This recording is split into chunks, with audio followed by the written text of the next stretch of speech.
연금만 믿고 살던 정자는 어느 날 통장 잔액이 이상하다는 걸 알아차립니다. 그런데 며느리가 건넨 한마디 어머니, 통장은 저희가 관리할게요.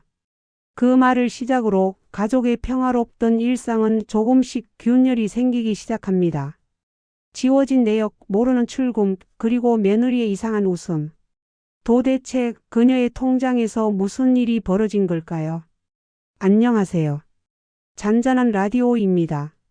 오늘은 연금을 받으며 편안한 안정적인 노후를 즐기던 박정자님의 이야기입니다. 그때 믿었던 가족의 배신. 과연 어떻게 될까요? 들어보시기 전에 구독과 좋아요는 정말 큰 힘이 됩니다. 알림 설정까지 하시면 다음 사연과 이야기도 바로 들어보실 수 있어요. 그럼 시작합니다. 박정자는 그날도 평소처럼 아침을 맞았습니다. 따뜻한 커피를 내리고 창가 화분에 물을 주며 작은 행복을 느꼈습니다. 남편이 세상을 떠난 뒤 혼자 사는 삶에 익숙해졌다고 생각했습니다. 연금만 있으면 걱정 없지. 그녀는 그렇게 중얼거리며 통장을 열었습니다. 그런데 숫자가 눈에 들어온 순간 눈썹이 움찔했습니다. 잔액이 예상보다 100만 원 가까이 적었습니다. 내가 뭐 썼나? 아무리 생각해도 기억나지 않았습니다. 커피 향이 서서히 식어가던 그때 방문이 살짝 열렸습니다. 어머니. 며느리 수진이 문을 두드리며 들어왔습니다. 평소보다 말수가 적었습니다. 그녀의 손끝엔 종이 몇 장이 들려 있었습니다. 가계부 같았습니다. 이번 달부터는 저희가 통장을 좀 대신 관리하면 어떨까 해서요. 그 말은 부드럽게 나왔지만 정자의 심장은 덜컥 내려앉았습니다. 순간 손에 들고 있던 머그잔이 미세하게 흔들렸습니다. 내 통장을 내가? 요즘 물가도 오르고 어머니 병원비도 많잖아요. 저희가 대신 관리하면 좀 더 효율적일 것 같아요. 효율적. 그 단어가 이상하게 마음에 걸렸습니다. 평생 살림을 하며 돈을 쪼개고 아껴온 자신인데 이제는 그 효율을 누군가에게 배워야 한다는 건가? 내가 힘들어 보이나 보구나. 그런 뜻은 아니에요, 어머니. 저희가 도와드리려는 거예요. 도와준다. 그녀는 그 말이 더 서늘했습니다. 그게 진심의 배려일까 아니면 다른 의미일까? 정자는 조용히 신문을 접었습니다. 신문이 구겨지는 소리가 방 안을 메웠습니다. 그날 밤 잠이 오지 않았습니다. 탁상 위에 놓인 통장을 펼치며 숫자를 따라가던 눈동자가 점점 흔들렸습니다. 243만 원. 지난달보다 90만 원이 줄었습니다. 생활비, 병원비, 손주 용돈을 합쳐도 그만큼은 아니었습니다. 이상하네, 내가 이렇게 썼던가. 그녀는 계산기를 꺼내 숫자를 맞춰봤습니다. 계산은 깔끔했지만 마음은 점점 더 복잡해졌습니다. 엄마, 이제 그만 주무세요. 아들의 목소리가 문틈 사이로 들려왔습니다. 며느리가 알아서 할 테니까요. 걱정하지 말라는 말, 그게 더 걱정이었습니다. 정자는 조용히 통장을 덮었습니다. 불 꺼진 방 안 어둠보다 깊은 생각이 길게 이어졌습니다. 새벽 3시 그녀는 다시 불을 켰습니다. 서랍을 열어 낡은 가계부를 꺼냈습니다. 2021년 1월 연금 수령 135만 원, 생활비 60만 원, 병원비 15만 원, 남은 금액 67만 5천 원. 삐뚤한 글씨로 다시 계산해보며 혼잣말했습니다. 내가 버는 돈, 내가 쓰는 게 뭐가 문제라고. 그녀는 마지막 줄에 펜을 꼭 눌러 적었습니다. 남은 금액 0원. 그 숫자를 본 순간 눈가가 저릿하게 떨렸습니다. 아침이 밝자 그녀는 현관 앞 신문을 들었습니다. 일면엔 이렇게 쓰여 있었습니다. 노후 빈곤 연금만으론 버틸 수 없다. 그녀는 천천히 신문을 접었습니다. 그래, 남 얘기 아니네. 그녀의 눈빛은 더 단단해졌습니다. 내 통장은 내가 지킨다. 그 결심이 조용히 시작되고 있었습니다. 아침 공기가 유난히 차가웠다. 정자는 커튼을 젖히며 창밖을 바라봤다. 햇살은 평소와 다르지 않았지만 마음속엔 묘한 불안이 일었다. 어젯밤 통장의 숫자가 계속 머릿속을 맴돌았다. 100만 원이 이렇게 빨리 사라질 리가 없는데. 손끝으로 통장을 천천히 쓸어내리며 그녀는 중얼거렸다. 가슴이 철렁거렸다. 결국 결심했다. 오늘은 직접 은행에 가보기로. 은행 안은 따뜻했지만 그 온기가 오히려 낯설게 느껴졌다. 창고 앞 의자에 앉아 차례를 기다리며 정자는 낡은 통장을 두 손으로 꼭 쥐었다. 젊은 직원이 다가와 밝은 미소로 물었다. 고객님, 어떤 업무 도와드릴까요? 제 계좌에서 빠져나가는 돈이 이상해서요. 자동이체 내역을 좀 확인해 주시겠어요? 직원은 고개를 끄덕이며 키보드를 두드렸다. 그 짧은 소리가 유난히 크게 들렸다. 몇 초 뒤 직원이 고개를 들었다. 매달 같은 날짜에 카드 대금이 자동 이체되고 있습니다. 카드 대금이요? 저는 카드가 없는데요. 카드 명의자가 고객님으로 되어 있고요. 연결 계좌도 이 통장이 맞습니다. 정자의 손끝이 서서히 차가워졌다. 직원은 모니터를 다시 살펴보다가 조심스레 말을 이었다. 아, 그런데 추가 사용자 명의가 며느님 성함이시네요. 그 순간 정자의 시선이 멈췄다. 직원의 입은 계속 움직이고 있었지만 그녀의 귀에는 아무 소리도 들리지 않았다. 손에 쥔 통장이 무겁게 느껴졌다. 한순간 숨이 가빠졌다. 은행 문을 나서자 겨울 햇살이 눈부셨다. 그러나 그 빛 속에서도 세상이 희뿌옇게 흐려졌다. 가방 속 통장이 유난히 두껍게 느껴졌다. 그 안엔 숫자 대신 가족의 그림자가 가득 들어있는 듯했다. 며느리가 내 통장을. 천천히 숨을 내쉬며 걸음을 옮겼다. 평소 지나던 길이 낯설게 보였다. 집으로 돌아오자 식탁 위엔 따뜻한 점심이 차려져 있었다. 국에서는 김이 오르고 반찬은 가지런했다. 그녀는 며느리의 손길이 느껴지는 상을 멍하니 바라보다가 조용히 입을 열었다. 수진아, 오늘 은행 다녀왔어. 아, 그러셨어요? 수진의 손이 젓가락을 멈췄다. 내 이름으로 된 카드가 있다더라. 아, 그거요? 예전에 제가 대신 결제한 게 있어서 자동이체가. 그게 아직 남아 있었나 봐요. 수진은 태연하게 웃었다. 그러나 그 웃음은 어딘가 불안하게 들렸다. 제가 금방 처리해 놓을게요, 어머니. 신경 쓰지 마세요. 정자는 말없이 수저를 들었다. 국을 한 숟갈 떠먹었지만 아무 맛도 느껴지지 않았다. 손끝이 미세하게 떨렸다. 숟가락을 내려놓으며 눈을 감았다. 점심시간에 햇살이 식탁 위를 고요히 비쳤다. 하지만 그녀의 마음속은 차갑게 식어갔다. 그 떨림이 분노인지 슬픔인지 스스로도 알 수 없었다. 눈앞에서 웃고 있는 며느리가 갑자기 낯설게 느껴졌다.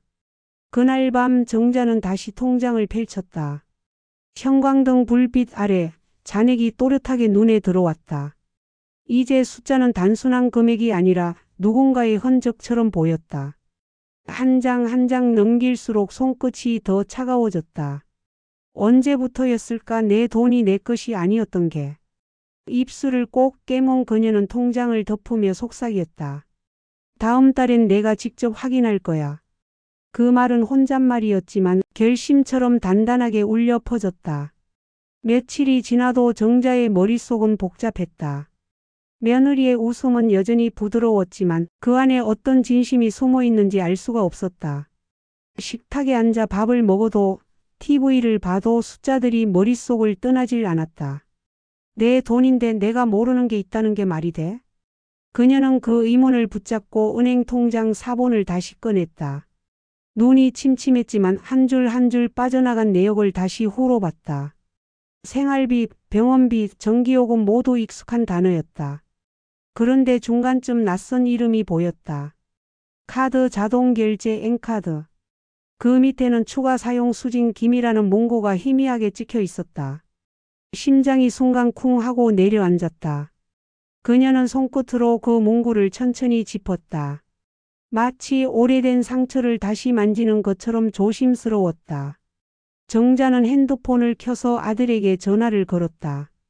벨소리가 몇 번 울린 뒤 익숙한 목소리가 들려왔다. 엄마 왜요? 무슨 일 있으세요? 너 혹시 며느리 카드가 내 통장이랑 연결된 거 알고 있었니? 아, 그거요. 잠깐 그렇게 해놨을 거예요. 예전에 카드값 밀렸을 때 어머니가 도와주신 적 있잖아요. 그게 아마 그대로 유지됐나 봐요. 그럼 왜 그걸 말 안 했니? 엄마 그게 뭐 큰일이라고 그래요. 이번 달에 정리해 놓을게요. 그는 짧게 대답하고는 전화를 끊었다. 신호음이 멈춘 뒤에도 정자는 한참 동안 휴대폰을 쥔 채 움직이지 않았다. 조용한 거실 안에서 냉장고 돌아가는 소리만 들렸다. 그 소리가 유난히 크고 싸늘했다. 그녀는 가만히 일어나 책상 서랍을 열었다. 깊숙한 곳에 오래된 영수증과 메모들이 섞여 있었다. 정자는 그걸 하나하나 꺼내 펼쳤다. 손자 학원비 30만 원, 병원비 15만 원, 생활비 50만 원. 모두 자신이 직접 기록한 내역이었다. 하지만 그 어디에도 카드 대금은 없었다. 그럼 도대체 언제부터였을까? 그녀는 가계부 뒷장을 넘겼다. 1년 전 처음으로 잔액이 빠르게 줄기 시작한 시점이 있었다. 그때부터였다. 며느리가 효율적으로 관리하자고 말했던 시기. 시간이 지날수록 머릿속에 조각들이 맞춰지기 시작했다. 모든 게 서서히 하나의 그림으로 엮였다. 그때부터 며느리가 통장을 건드린 거야. 가슴이 쿵쾅거렸다. 그러나 분노보다 앞선 건 깊은 허탈함이었다. 나는 그저 믿었을 뿐인데. 입술 사이로 새어나온 한마디가 허공에 흩어졌다. 창밖에서는 비가 내리기 시작했다. 빗소리가 유리창을 두드리는 소리가 규칙적으로 이어졌다. 정자는 그 소리를 들으며 마음을 다잡았다. 이제 더 이상 모른 척할 수 없다는 걸 깨달았다. 그녀는 다음날 은행을 다시 찾아가기로 결심했다. 이번엔 직원의 도움 없이 직접 명세서를 출력해 보기로 했다. 스스로의 눈으로 모든 걸 확인하기 위해서였다. 누가 내 돈을 썼는지 그건 내가 알아야지. 그녀는 통장을 조심스레 다듬며 속삭였다. 손끝에 닿은 종이의 감촉이 이상하게 차가웠다. 그날 밤 그녀는 불을 끄지 않았다. 탁상 위에 통장과 가계부를 나란히 두고 조용히 펜을 들었다. 2024년 3월 카드 대금 35만 원. 2024년 4월 카드 대금 40만 원. 줄마다 새겨지는 숫자가 마치 진실의 조각처럼 느껴졌다. 그녀는 마지막 줄에 다음 달 확인이라고 적었다. 그리고 천천히 펜을 내려놓았다. 빗소리는 여전히 이어지고 있었다. 그 소리가 그녀의 결심을 따라 박자를 맞추듯 들려왔다. 이제는 더 이상 모른 척하지 않을 거야. 그녀는 그렇게 다짐하며 불을 끄지 않은 채로 밤을 보냈다. 다음 날 아침 정자는 평소보다 일찍 은행에 도착했다. 하늘은 잿빛이었고 바람은 싸늘했다. 기계음만 가득한 ATM 앞에 서서 그녀는 숨을 고르고 통장을 넣었다. 조용히 화면을 터치하자 숫자들이 줄지어 나타났다. 그녀의 손끝이 멈춘 건 지난 겨울의 거래 내역에서였다. 이체 김수진 50만 원. 며느리 이름이었다. 그 밑으로 자동이체 카드 대금이 여러 달 연속으로 찍혀 있었다. 그 순간 눈앞이 잠시 흐려졌다. 숨을 들이마시자 차가운 공기가 가슴 깊이 스며들었다. 이건 단순한 착오가 아니야. 그녀는 출력 버튼을 눌러 명세서를 뽑았다. 얇은 종이가 기계 안에서 서걱이며 나오는 소리가 유난히 선명했다. 종이를 가방에 넣으며 중얼거렸다. 이젠 확실히 알아야겠어. 집에 돌아오자 며느리 수지는 이미 거실에 있었다. 노트북을 켜둔 채 무언가를 급히 정리하고 있었다. 정자는 평소처럼 조용히 신발을 벗고 식탁에 가방을 내려놓았다. 그녀의 시선이 잠시 며느리의 얼굴을 스쳤다. 어제보다 창백해 보였다. 어머니 은행 다녀오셨어요? 그래. 아침에 잠깐. 그럼 잘 됐네요. 저도 나가서 카드 정리 좀 하려고요.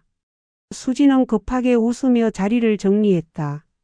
정자는 그 손동작이 이상하게 빠르다고 느꼈다.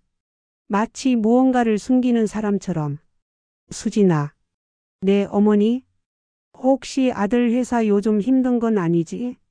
수진의 손이 멈췄다. 짧은 침묵이 흘렀다. 그리고 이내 작게 대답이 돌아왔다. 조금 어려운 게 있었어요. 근데 괜찮아요. 금방 나아질 거예요. 그녀의 목소리는 낮고 끝이 잘려 있었다.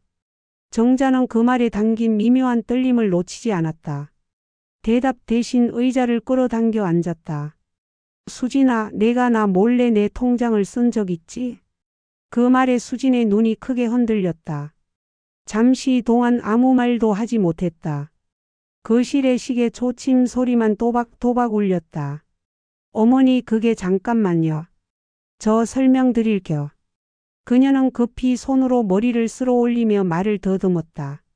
지난 겨울에 남편 사업이 좀 어려워졌어요. 대출이 막혀서 잠깐만 제 카드로 돌리려고 했는데 그게 생각보다 길어졌어요. 그래서 통장에서 자동이체가 계속 나갔던 거예요. 정자의 입술이 굳었다. 심장이 무겁게 내려앉았다. 그럼 왜 말 안 했니? 차마 어머니께 그런 말씀을 드리기 싫었어요. 아들이 힘든 거 아시면 더 걱정하실까봐. 수진의 눈가가 붉어졌다. 하지만 그 눈물은 이상하게 선명했다. 정자는 한동안 아무 말도 하지 않았다. 창문 밖으로 바람이 불어와 커튼이 천천히 흔들렸다. 정자는 조용히 입을 열었다. 돈이야 다시 벌면 되지만 믿음은 잃으면 못 되찾는 거야. 그녀의 목소리는 낮았지만 단단했다. 수진은 고개를 숙였다. 그 말이 방 안을 천천히 울렸다. 다시는 내 허락 없이 내 돈 건드리지 마.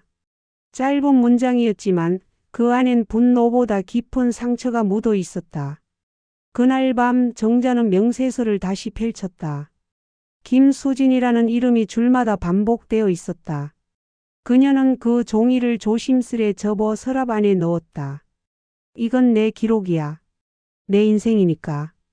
불을 끄려다 말고 거울 앞에 섰다. 피곤한 얼굴이 비쳤지만 그 눈빛은 이상하게 또렷했다. 이제부터는 내 돈도 내 삶도 내가 다시 잡을 거야. 그녀는 천천히 등을 돌려 방을 나섰다. 그 뒤로 희미한 달빛이 커튼 사이로 흘러들었다. 며칠 뒤 집안 공기가 묘하게 달라졌다. 아들은 퇴근이 늦어졌고 며느리 수진의 얼굴에는 늘 피곤이 묻어 있었다. 식탁 위엔 찬밥이 남아 있었고 집안의 말수가 줄었다. 정자는 그 모든 변화가 불길하게 느껴졌다. 그녀는 무심히 켜둔 TV에서 흘러나오는 뉴스 자막에 시선을 빼앗겼다. 소상공인 연쇄 부도, 개인 보증으로 인한 가정 파탄 급증. 그 짧은 문장이 가슴을 찔렀다. 혹시 우리 집도. 그녀의 손이 식탁 위에서 천천히 굳어갔다. 밤이 깊었다. 아들이 술에 취해 들어왔다. 평소엔 얌전하던 그가 현관문을 세게 닫으며 신발을 아무렇게나 벗었다. 수지는 놀란 표정으로 다가가 조심스럽게 물었다. 여보, 무슨 일 있어요? 은행에서 전화 왔어. 대출 연장 안 된대. 정자는 주방 문틈에서 그 대화를 듣고 있었다. 아들의 목소리는 낮았지만 그 안에 절망이 담겨 있었다. 그럼 어떻게 해요? 이제 끝났어. 담보로 잡은 계좌도 막혔다고 하더라. 수지는 얼굴이 하얗게 질렸다. 정자의 가슴이 순간 철렁 내려앉았다. 담보로 잡은 계좌. 그 말은 귀를 스치듯 들렸지만 그녀의 머릿속에선 그 단어 하나만이 커다랗게 울렸다. 다음 날 아침 정자는 은행으로 향했다. 손에 쥔 명세서가 땀으로 젖어 있었다. 창구 앞에서 직원에게 물었다. 혹시 제 통장이 담보로 잡혀 있나요? 잠시만요, 확인해 보겠습니다. 직원의 눈이 모니터를 따라 움직였다. 그 순간이 참 길게 느껴졌다. 그리고 이어진 한마디가 그녀의 세계를 무너뜨렸다. 네, 고객님. 작년 12월에 담보 설정이 되어 있습니다. 대출자 명의는 고객님 아드님이세요. 순간 정자의 시야가 흔들렸다. 몸이 앞으로 쏠리며 의자에 앉지 않았다면 그대로 주저앉았을 것이다. 직원이 걱정스레 말을 건넸지만 그녀의 귀엔 아무 소리도 들리지 않았다. 손끝에 힘이 빠지고 통장이 무겁게 떨어졌다. 밖으로 나온 정자는 은행백에 등을 기댔다. 찬 바람이 얼굴을 스쳤다. 눈앞의 거리엔 사람들이 바비 오가고 있었다. 하지만 그 소리들이 모두 멀게 느껴졌다. 결국 내 연금이 그 아이 빚의 담보였구나. 가슴 속에서 무언가 쑥 빠져나가는 느낌이었다. 눈물이 나오지 않았다. 그저 손끝이 얼음처럼 차가워졌다. 집에 돌아오자 수진이 현관에서 기다리고 있었다. 그녀의 얼굴엔 겁과 불안이 섞여 있었다. 정자는 아무 말 없이 신발을 벗었다. 잠시 침묵이 흐른 뒤 천천히 입을 열었다. 내 통장으로 대출 잡은 거 내가 알았지? 수진은 입술을 깨물었다. 대답 대신 고개를 떨궜다. 죄송해요. 그땐 정말 방법이 없었어요.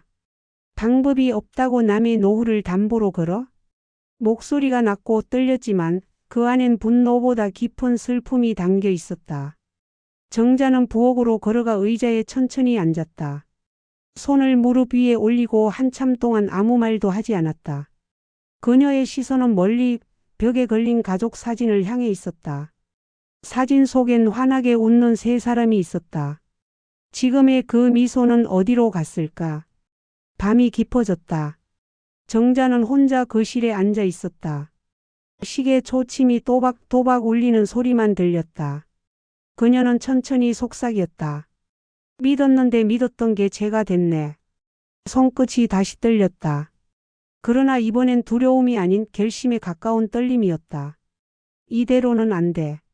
내 인생은 아직 끝나지 않았어. 그녀는 눈가의 눈물을 손등으로 닦았다. 창밖엔 새벽빛이 희미하게 번지고 있었다. 그녀는 그 빛을 바라보며 천천히 숨을 고르듯 속삭였다. 이제부터는 내 돈이 아니라 내 삶을 되찾을 거야. 며칠째 집안은 고요했다. 정자는 밥상을 차리지 않았다. 냄비 안엔 식은 국이 그대로였고 식탁 위에는 며칠 전 신문이 펴져 있었다.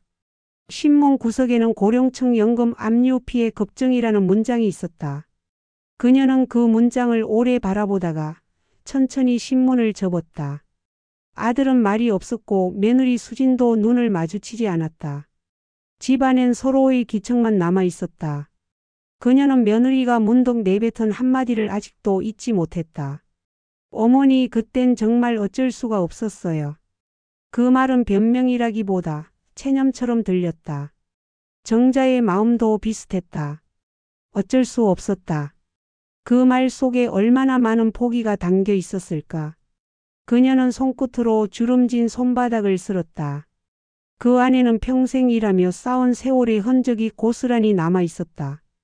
밤이 되자 방 안의 공기가 더 무거워졌다. 탁상 위에 놓인 통장이 눈에 들어왔다. 그녀는 천천히 손을 뻗어 그것을 집었다. 한 장 한 장 넘길 때마다 수십 년의 기억이 스쳐갔다. 이 돈으로 아이들 대학 보냈지. 남편 병원비도 이걸로 냈었어. 손주 용돈 줄 때마다 기뻐했는데 그 기억들이 하나하나 가슴을 조용히 찔렀다. 그리고 마지막 장에서 멈췄다. 잔액 12만 8,400원. 그 숫자가 이상하게 또렷했다. 가슴이 먹먹해졌다. 그녀는 통장을 덮지 못한 채 그대로 바라봤다. 눈물이 뺨을 타고 흘렀다. 울지 않으려 했는데 눈물은 멈추지 않았다. 손끝으로 닦아내도 다시 흘렀다. 그녀는 흐느낌 사이로 작게 중얼거렸다. 내 인생이 이렇게 끝나버린 건가? 시계 초침이 또박또박 울렸다. 그 소리가 이상하게 뼈에 스며드는 듯했다. 그녀는 고개를 들어 시계를 바라봤다. 밤 11시 45분. 세상은 여전히 돌아가고 있었지만 그녀의 시간은 멈춘 것 같았다. 그때였다. 탁상 위 휴대폰이 울렸다. 화면엔 낯익은 이름이 떴다. 윤 여사. 남편이 생전에 함께 일하던 친구의 아내였다. 정자는 잠시 망설이다가 전화를 받았다. 정자 씨? 오랜만이네. 잘 지내지? 그냥 그렇죠. 무슨 일 있는 얼굴이네. 목소리에 기운이 없어. 나 내일 시청 복지관 가는데 같이 갈래? 정자는 대답을 하지 못했다. 윤 여사의 말투엔 이상한 힘이 있었다. 살짝 갈라진 목소리였지만 그 안엔 살아가는 냄새가 있었다. 요즘 어르신들 다 힘들잖아. 그래도 사람 만나면 좀 낫더라고. 그녀는 잠시 눈을 감았다. 전화기 너머로 들려오는 윤 여사의 웃음소리가 깊은 물속에서 건져 올린 순결처럼 느껴졌다. 그래요. 내일 같이 가요. 전화를 끊은 뒤 정자는 한참 동안 아무 말도 하지 않았다. 방 안은 여전히 어두웠지만 그 어둠 속 어딘가에 아주 희미한 빛이 비쳤다. 그녀는 다시 통장을 바라봤다. 그 안의 숫자는 여전히 작았지만 이상하게도 그 숫자가 전처럼 무섭지 않았다. 내가 아직 살아있잖아. 그녀는 스스로에게 속삭였다. 작은 숨이 가슴 속에서 올라왔다. 그 숨이 오래된 먼지를 밀어내듯 마음을 조금씩 환하게 만들었다. 새벽이 다가왔다. 커튼 사이로 희미한 빛이 스며들었다. 정자는 천천히 자리에서 일어나 창문을 열었다. 차가운 공기가 얼굴을 스쳤다. 그녀는 그 공기를 깊게 들이마셨다. 그리고 낮게 중얼거렸다. 아직 끝난 게 아니야. 그 목소리는 작았지만 분명했다. 그녀의 눈가엔 더 이상 눈물이 맺히지 않았다. 대신 아주 조용한 의지가 남아 있었다. 복지관의 문은 아침 햇살을 받아 반짝였다. 정자는 윤 여사의 손에 이끌려 안으로 들어섰다. 낯선 사람들 웃음소리, 커피향, 그리고 작은 온기가 공간을 채우고 있었다. 그녀는 한동안 아무 말 없이 그 풍경을 바라봤다. 얼마 만일까? 이렇게 많은 사람 속에서 숨 쉬는 기분이. 정자 씨 저기 앉아요. 윤 여사가 의자 하나를 내밀었다. 정자는 고개를 숙이며 앉았다. 의자 아래로 들어오는 햇빛이 따뜻했다. 그 따뜻함에 오래 굳어있던 마음이 조금씩 풀리는 것 같았다. 프로그램 담당자가 나눠준 안내지를 바라보다가 정자는 한문구에 눈이 멈췄다. 노년 재취업 교육 인생 제2막의 시작. 그 문장을 읽는 순간 가슴 어딘가에서 잊고 있던 감정이 일었다. 나도 다시 시작할 수 있을까? 그녀는 조심스레 신청서를 집어들었다. 손끝이 미세하게 떨렸지만 이번엔 두려움이 아니었다. 볼펜을 잡은 손이 종이 위를 천천히 움직였다. 이름 박정자. 나이 69세. 그 순간 마음속 어둠이 조금 걷히는 느낌이었다. 집으로 돌아오자 며느리 수진이 현관 앞에서 기다리고 있었다. 수진의 얼굴은 긴장으로 굳어 있었다. 정자는 그 표정을 보자마자 알았다. 뭔가 또 일이 생겼구나.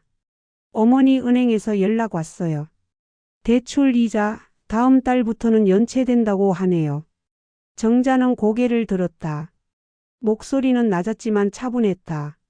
그럼 어떻게 할 거니? 남편이 지금 추가 대출 알아본다고 하는데 쉽지 않대요. 정자는 잠시 눈을 감았다. 그리고 다시 천천히 입을 열었다. 수진아, 그 통장 다시 돌려줘. 어머니, 이제 됐어. 이젠 내가 내 돈 관리할 거야. 그녀의 목소리에는 흔들림이 없었다. 수진은 아무 말도 하지 못했다. 정자의 눈빛이 평소와 달랐다. 부드럽지만 단단했고 슬프지만 분명했다. 그날 저녁 정자는 아들과 마주 앉았다. 식탁 위에는 반찬 몇 가지와 미지근한 국이 놓여 있었다. 그녀는 숟가락을 내려놓고 아들을 바라봤다. 내가 내 통장 담보로 썼다고 들었어. 아들의 손이 멈췄다. 잠시 침묵이 흘렀다. 그리고 낮게 대답이 돌아왔다. 미안해요, 엄마. 그때는 정말. 그땐 그랬겠지. 하지만 이건 돈 문제가 아니야. 나는 너희가 나를 믿지 않았다는 게 더 아프다. 아들은 고개를 숙였다. 수진은 눈가를 훔쳤다.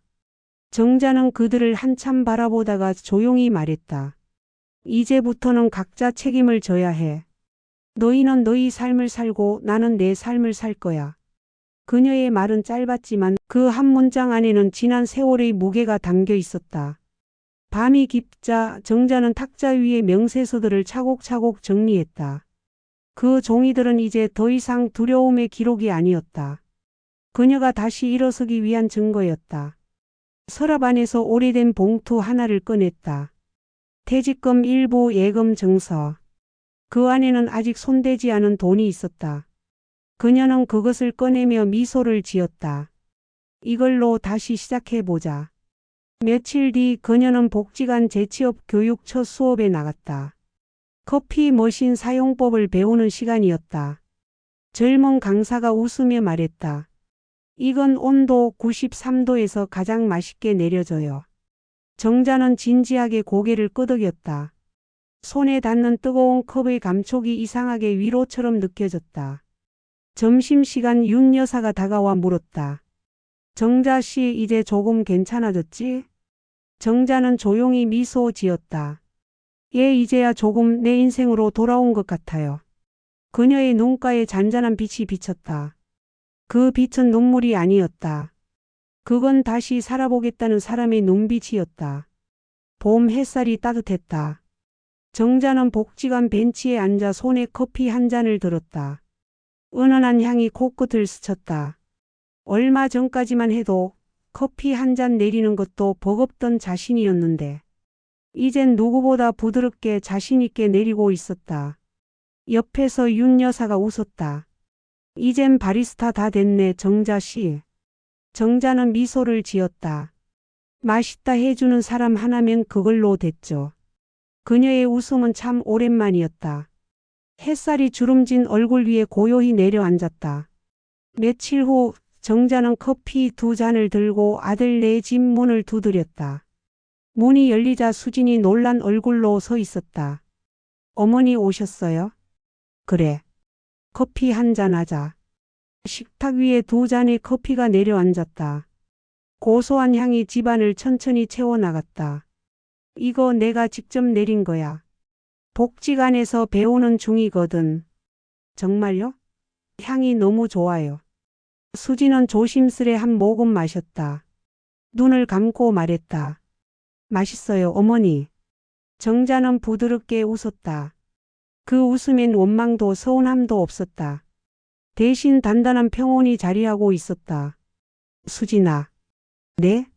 이제부터 내 통장은 내가 관리할 거야. 수진은 놀란 눈으로 고개를 들었다. 그리고 이번 달부터는 내 월세 대신 복지관 기부금 좀 부탁할게. 월세 대신이요? 그래. 난 이제 일하니까. 정자는 잔잔히 웃었다. 내 커피 주문도 들어왔어. 꽤 괜찮다더라. 그 순간 수진의 눈가가 붉어졌다. 어머니 정말 멋지세요. 정자는 고개를 끄덕였다. 이 나이에도 배울 게 있더라. 인생은 늦은 게 아니라 다시 시작하는 거더라.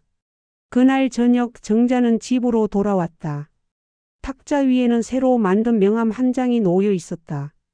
박정자 시니어 바리스타 인생이막 카페. 그녀는 명함을 쓰다듬으며 미소를 지었다.